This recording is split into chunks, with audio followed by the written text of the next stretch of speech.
dahil wala tayong kalan para sa uling at bawal naman kasi. So ngayon, wala akong ibang ihawan kundi ang oven, pero iba pa rin ang inihaw talaga sa oven. Mas masarap, pero let's do it. Siya sa mainit. Inopen ko na siya kaagad. So I put here, kasi meron na siya kaagad paminta at saka asin. So I put my kamatis and sibuyas. Mukhang mainit na yung oven ko.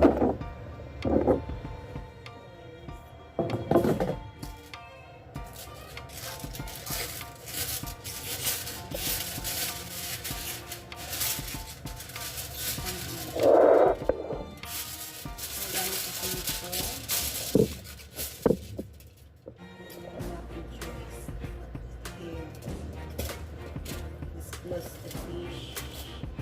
The fish and cover it.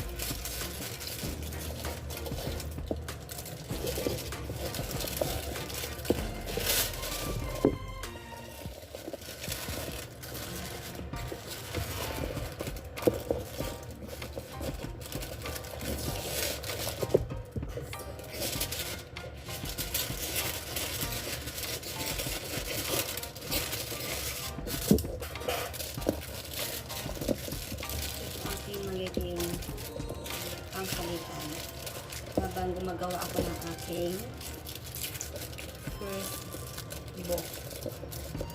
Gumagawa ako ng aking aklat.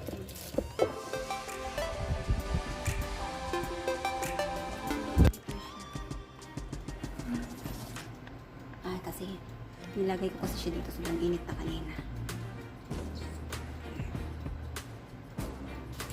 Just put the fish here. Yan. So, may timer siya. So, yan. Timer.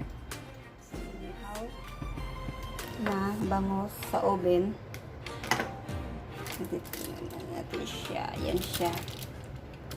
Ayan siya. Okay. Masarap sana siyang isunog-sunog.